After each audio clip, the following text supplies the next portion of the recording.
Senator Luis Sepúlveda, thank you so much for being with us on ITV Gold yet again. I hope you're doing well today. Thank you so much. I'm busy giving out turkeys throughout the community, but thank you for having me on your show. I really enjoy being on here. Yes, of course, and I really appreciate you taking some time out to discuss what is happening in New York City and also in the nation. But let's start this interview from congratulations to you. You won your re-elections for District 32nd of the New York State Senate. How are you feeling today? And, you know, when you look back at your campaign, Senator, how was that journey? I mean, it's satisfying because I did wind up getting almost 96% of the votes, even though I had a challenger on the conservative line. But even with a minimal challenge, it's still gratifying when almost 96% of the population the voting population in the district approves of the work that you're doing. So that's gratifying. This campaign was difficult, the primaries and the general, because of COVID. Right. Anyone that knows my political history and trajectory will tell you that the strength of my campaigning is my ability to go out and knock on doors. Every election I knock on anywhere between 10 to 15,000 doors. And I was unable to do that for this election. So it made it very difficult, but thank God for technology, for Zoom, for mail and email that allows you to some degree to contact the voter. And that made it possible. But I much prefer knocking on those doors and talking to people face to face, because it's more gratifying, you learn more, and people to get to ask you questions directly while you're at their door. When you are looking at your constituents, Senator, I have to ask you, how was the participation of the communities of color in this election, and how was the voter turnout in that community especially? Well, I'm happy to announce that there was a significant increase in votes and voter turnout in my community.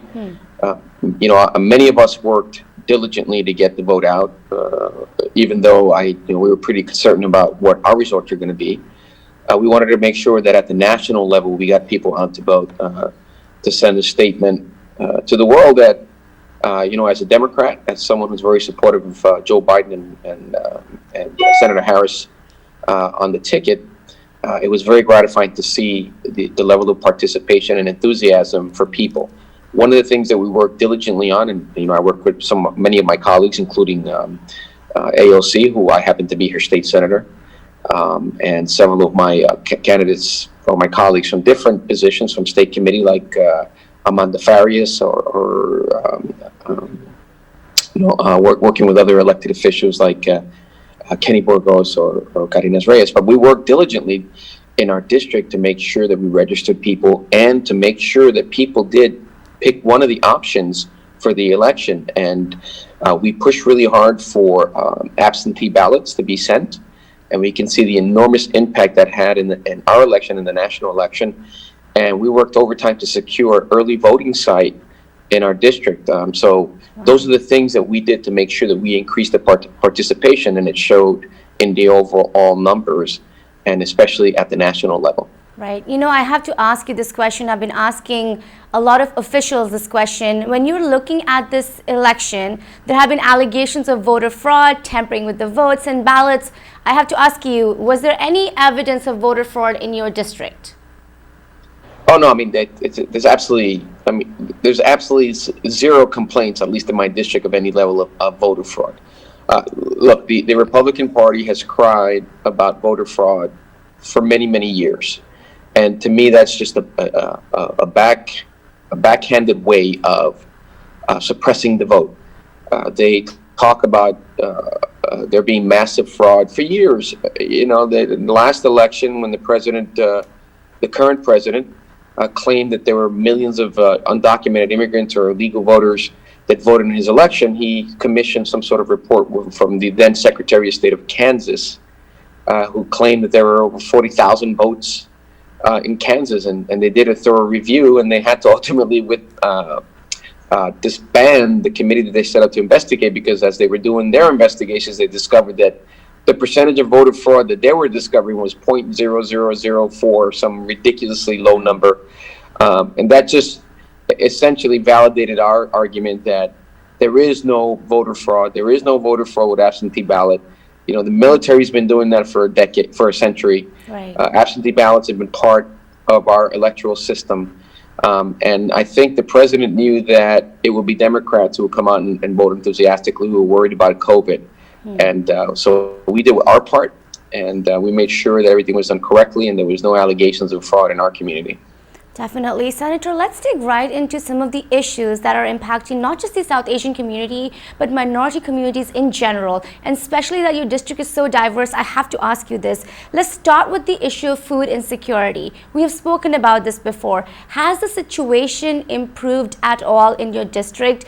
And my question again to you has to be, why are we not able to feed everyone in this country right now? Yeah, it's a good set of questions. Look, food insecurity, if anything, has gotten worse in communities of color. And what COVID has done is it has highlighted the systemic racism that has led to some of the conditions that we have in our community that have to do with food insecurity, with health, with housing. I mean, all of these issues have surfaced to the top because of the impact of COVID. You can see that it was our communities, primarily communities of color, that suffered overwhelmingly in terms of death and infection rates of COVID. And so we as legislators now, hopefully we'll have a session before next year, but if not, one of the things going to be up front and a priority for me and for many of my colleagues will be the issue of food insecurity, how we can food our communities. Now, why can't we feed every person in our communities or in this state or in this country? Right. is bewildering and baffling to me. We are one of the wealthiest countries in the world. We have an agricultural economy that is heavily subsidized by the U.S. government. We talk about welfare for individual single mothers or people that are poor, and that doesn't seem to that seems to rile up the conservative Republican base and make accusations that we're living off of, we're people that are on social service assistance are inherently lazy. But you don't see the same cry or complaints when it comes to corporate welfare, which is much greater than any individual assistance that people get. You look at Walmart, with I believe 40% of their employees are receiving public assistance. And there's several other companies that benefit from our tax dollars, and that doesn't seem to rise to the level of complaint that Republicans and conservative always complain about. But there's no reason why we should have a system where, if we're going to give you the massive amounts of subsidies that we give agribusiness in this country, that during these crises they should be compelled to provide free produce, free food, set aside a certain amount for communities that are poor, communities of color. And there's absolutely no reason why we cannot do that and adequately feed everyone. Look, we send food to other nations, and rightfully so sometimes, nations that need it.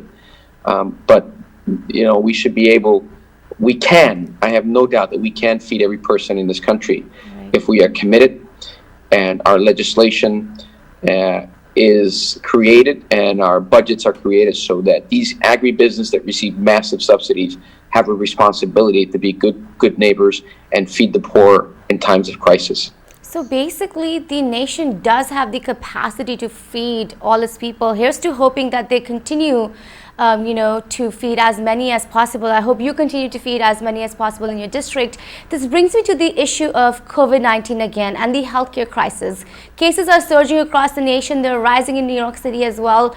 What are you going to do about it? And also, what are some of the great needs of your district when you are looking at the surge of cases right now?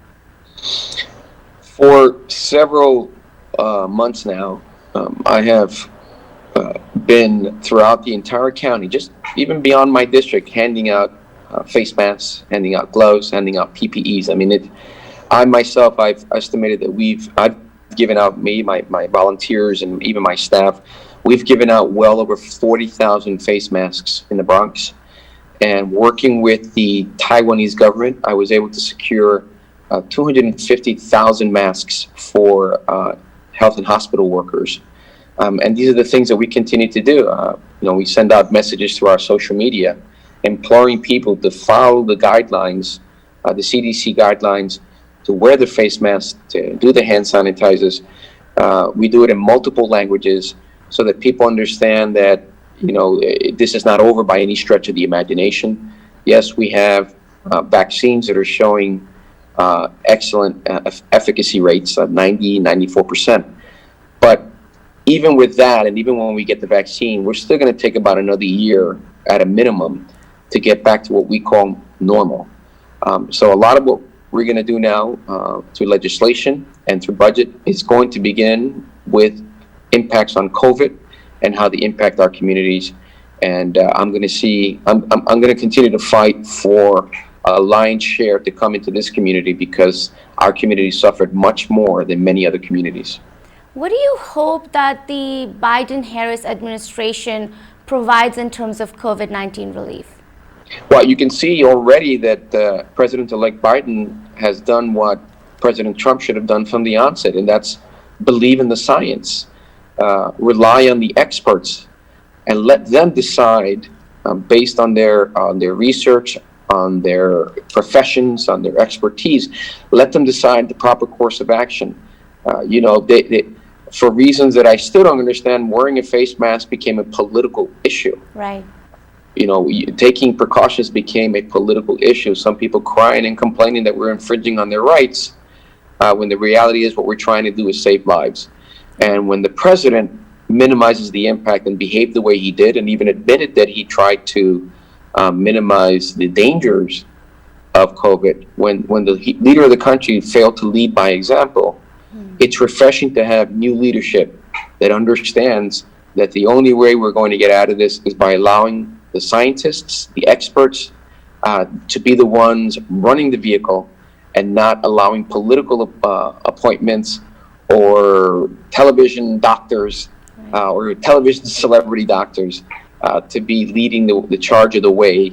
We need people like Anthony Fauci, who has been disregarded by this administration. We're talking about one of the premier epidemiologists and scientists in the world, and yet he was put in the back seat and ignored. Same with Dr. Bix. These are people that are the experts, and yet they were ignored because they took the position that face masks were important, and crowds were essentially breeding grounds or super spreaders for COVID. And now we have someone who's a grown-up, who is responsible, and will put life ahead of the stock market and ahead of politics. So important. The loss of life we have seen to this pandemic is, I have no words for it at all. This brings me to the economic crisis, which goes sort of hand in hand with the healthcare crisis as we see. Special impact has happened on the small businesses. There are a lot of small businesses in your district. My question to you is, what are you going to do about it now in your second term? We have devising a plan to provide low-income loans and in some cases grants to small businesses. No matter what we talk about in terms of economic development, you will never have significant economic development in our communities unless you take care of the small businesses. Many of them are created by the immigrant community that the current president so much had disdain for. But the largest employer of people in these communities are the small businesses. Right. And they are hurting because they haven't been able to generate the kind of income, generate the kind of profit to keep them afloat. Some have, restaurants have, but with the President-elect Biden, we expect that a economic package, stimulus package that will include assisting small businesses will become a reality. I know that we Senate Democrats in the New York State Democratic Conference, we are chomping at the bits to get tax dollars, more money for small businesses. If that means generating more income from taxing the super wealthy in this state, then we have to look at all options before we allow small businesses to go by the wayside. Mm-hmm. And so I'm going to be voracious about creating programs that will allow small businesses to defend, because they are the heart and soul of the economy in the communities of color. Yeah, that is so true. When we are talking about communities of color, Senator, racial justice has been on the front stage this entire election cycle. It's been on the front stage this year. How are you looking at the Black Lives Matter movement right now and everything else that has started from it, that movement, to really bring racial justice in the country? How are you looking at it, and where do you see it going with the Biden-Harris administration? There is absolutely no doubt in my mind that the Black Lives Matters movement changed the direction that the country was, actually accelerated the direction in which I believe the country is now heading, and that's to have true reforms, criminal justice reforms, police, if civilian reforms, or the interaction between police and civilians. The Black Lives Matters movement accelerated that process. But it also, again, underscores just the systemic racism that we've had in this country, and we have to come to terms with. Let me give you some examples of how long this has been. When we were creating assistance for low-income housing, low-income housing, what we know is, like, for example, NYS developments. These developments were created for the middle class. They then created the middle class that was servicing our war effort. The thing was that they then created middle class housing for white communities and separate ones for black communities. Black communities were, the segregation of these communities were accelerated by federal policy. We had restrictive covenants on leases and banks that refused to sell to Black Americans or provide loans to Black Americans. And so as this policy continued throughout our history, we created essentially what we call ghettos, what we call low-income housing now that has been ignored, that is dilapidating. This is what happened with our federal policy and our state policies. And that has, again, surfaced itself in what's happened in this state and in this country, as recent as yesterday, where you have these aggregation of poor communities put in certain places. They were ignored, their housing was mistreated, and with that came indifference to their healthcare systems in these areas, indifference to graduation rates, the worst schools. All that is a combination of what has happened in this country, and the Black Lives Matters movement has essentially brought a lot of these issues to the forefront in a way that it hadn't before. And so communities of color owe a debt of gratitude to that movement, because they are the ones that are putting themselves out, that have put themselves at risks, but certainly are responsible for putting all the systemic racism, both in policy and legislation that we have in this country for many, many years. I say for almost 100 years, certainly since World War I, including the New Deal, the public works that were created by President Roosevelt, who allowed these restrictive covenants, things like VA benefits. They were not given to Black Americans. They were denied by policy, by restrictive covenants. And as a result, we have what we have today. African Americans were not allowed to participate in the accumulation of wealth through real estate. They were denied access to that. They were denied loans to buy, for example, Levittown in Long Island. They could have purchased homes there, but because they weren't granted mortgages or they weren't allowed to sell to Blacks, now the generational wealth that has helped many white families didn't exist in Black communities. And so we have to remedy that, and that's part of what the Black Lives Matters movement is asking for.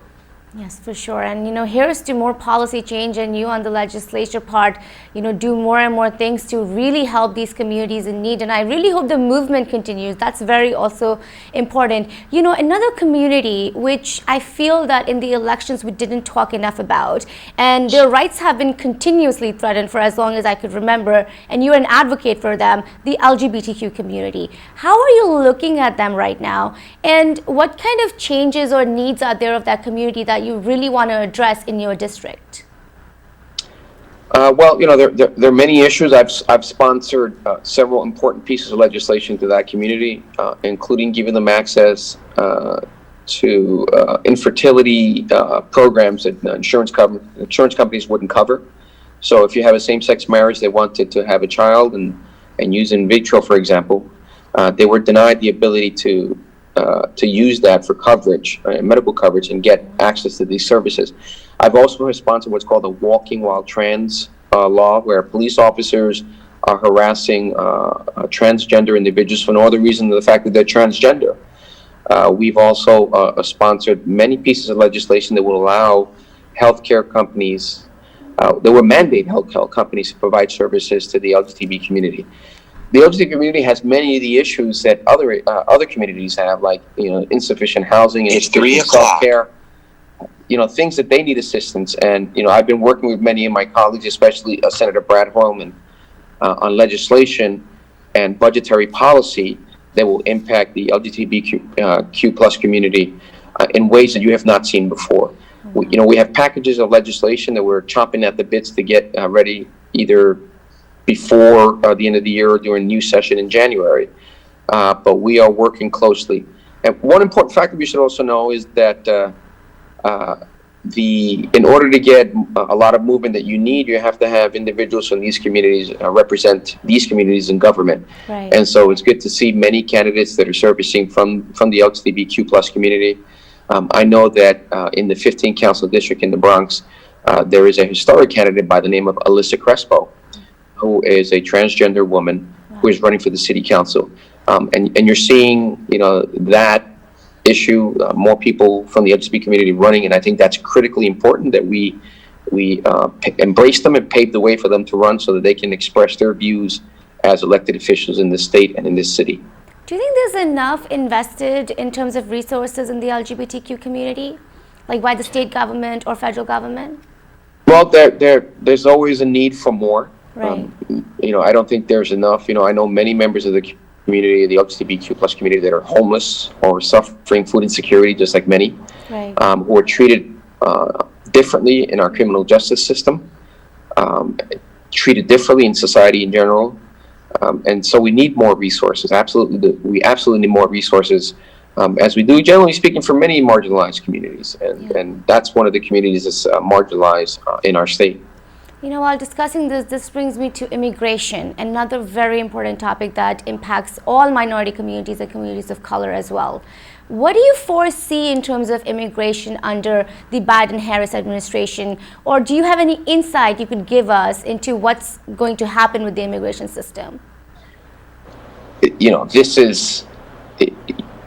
immigration system was probably the area where the current president demonstrated his cruelty and his indifference to human suffering. I mean, to have a policy by a despicable human being named Steve Miller, who their policy was to intentionally separate children from their families so that people would be afraid to come into this country. And we're talking about people who were seeking asylum, that were trying to come into this country legally, and barriers were created so that they could not come in here legally.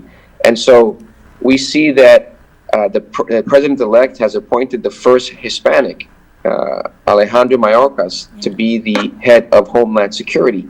That is a game changer in ways that you will see once he becomes the Homeland Security chair, because we're going to have someone who is sensitive to the issue of immigration from all over the world, someone who I know, President-elect, I know, will never tolerate a policy that separates children from their family, and then many of these children can never be reunited with their families. Right. We're going to have a new Secretary of Homeland Security who will not create impediments to legal migration, like people who are seeking asylum at our borders. Their position has always been to embrace the immigrant community, who I have to remind people time and again that are anti-immigrant, that this country was built on the blood, sweat, and tears of immigrants. Even today, if you look at who are our essential workers, many of them that were cleaning our subways, cleaning our hospitals, that were cleaning our healthcare facilities, were people that are immigrants. Many of them were undocumented immigrants who, by the way, were not giving the sort of financial assistance because of their immigration status that they deserve. They put their lives at risk, yet we were not taking care of them in a way that we should have. Right. And New York was better than most states, but it was not sufficient, I believe, and we didn't dedicate sufficient resources to that community. Yeah. And so that's something that we're all cognizant of in the state Senate. I am a super advocate of the immigrant community. That is, by and large, was a big part of my platform when I ran for office. To me, it's because of my background, my upbringing. Of course, I'm a Puerto Rican descendant, and we're natural-born citizens. Although I was born in Brooklyn, but my family is from Puerto Rico. But that did not deter me from being aligned, defending those that are in the immigrant community, because I grew up amongst many people that were immigrants, that were undocumented, and a large part of my community has a large immigration community, West Asian community. We have a lot of members in the Bangladeshi American community in my district. And so to me, defending them, making sure that they get their fair share of resources is critically important, as well as other immigrant groups in the state of New York. Yeah, definitely. They're all living and contributing to the society just as everyone else. And let's hope there is no separation of children from parents again, because that was very, very difficult. I just have a couple of questions left for you, Senator. I would love to know, you just mentioned the cabinet pick for President-elect. This was his first move in the transition process. I would like to know what you thought about the other cabinet picks that day that he released. There's a lot of diversity. There are women in there. How are you feeling about it? Well, I think it's such a breath of fresh air. It's so invigorating. It restores my faith in humanity, because if you look at, generally speaking, the current president's appointments, these are people that just didn't care about poor communities, about immigrant communities. Trump could care less if children were sleeping in cages. And it's interesting because so many undocumented immigrants worked at his golf courses and took care of some members of his families. I believe his grandfather, when he came to this country, came through a whole different immigration system. But his appointments have demonstrated that there's going to be diversity. We have Janet Yellen, who's going to be the Treasury Secretary, the first woman, and I was very encouraged with that because I was very impressed with her work in the Federal Reserve. The appointment of Alejandro Mayorkas as Secretary of Homeland Security that led me to jump up and down and cheer, because we're going to have people that are sensitive to many of the issues in our community. Look, what we're going to have here is a transformable change in policy in this country.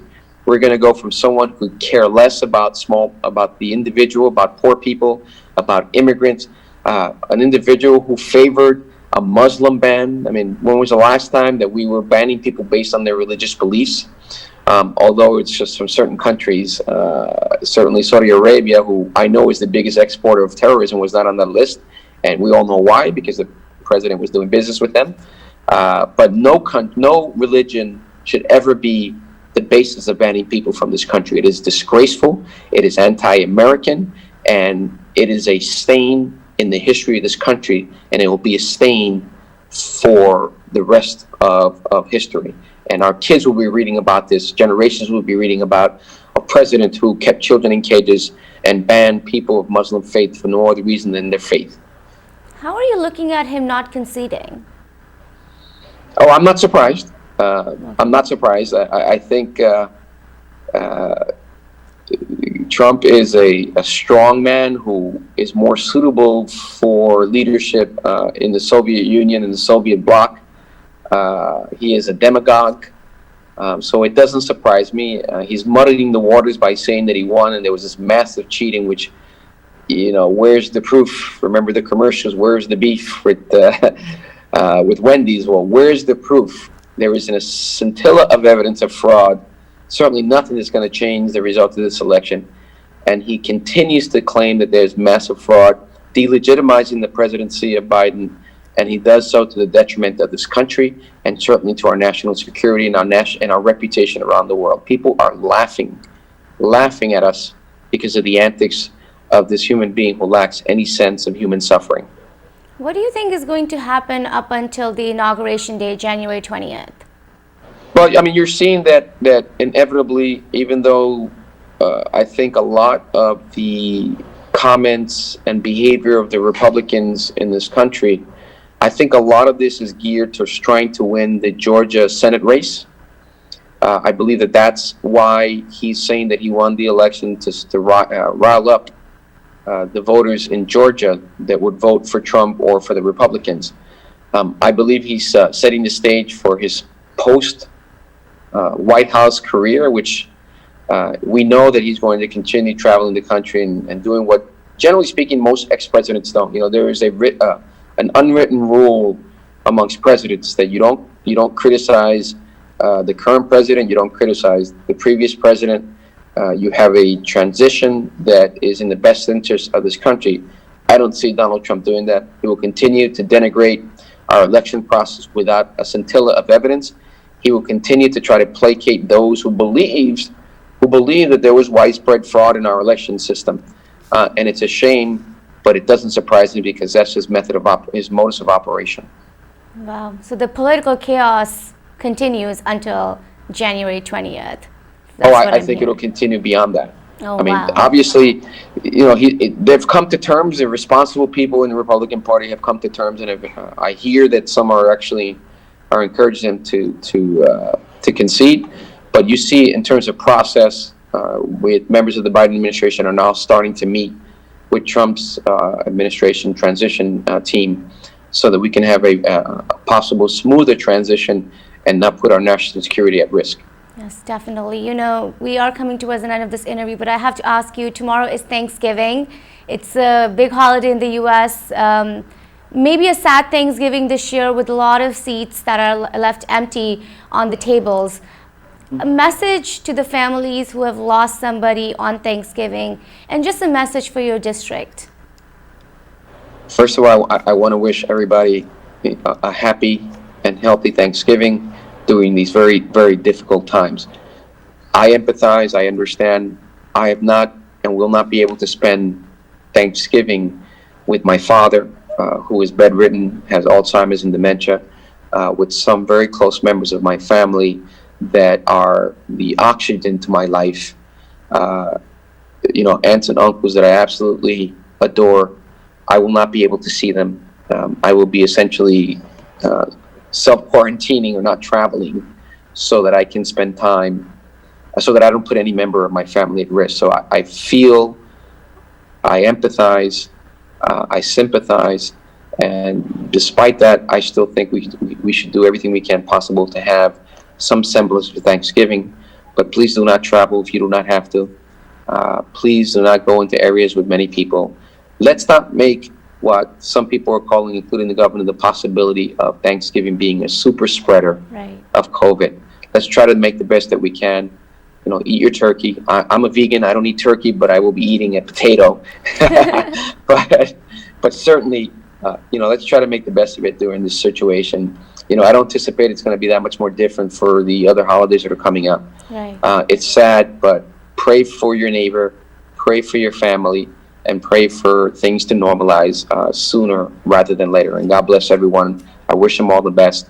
You know, we've done everything possible to bring food, turkeys. I've distributed over 1,000 turkeys and food and vouchers throughout our community to make sure that people have some food, some enjoyment, and that they stay home and not have to travel to meet with other relatives. So I'm praying that people follow those rules, and I'm praying that everyone remains healthy and safe, and I'm hoping that everyone at your station, and including yourself, has a healthy and happy Thanksgiving. Thank you so much. Here's to all of us just staying healthy and safe during this Thanksgiving and the holiday season. Senator Luis Sepúlveda, thank you so much for your time here on ITV Gold. Thank you so much. Always a pleasure, and hopefully I'll be on again soon to talk policy and legislation. Of course you will be.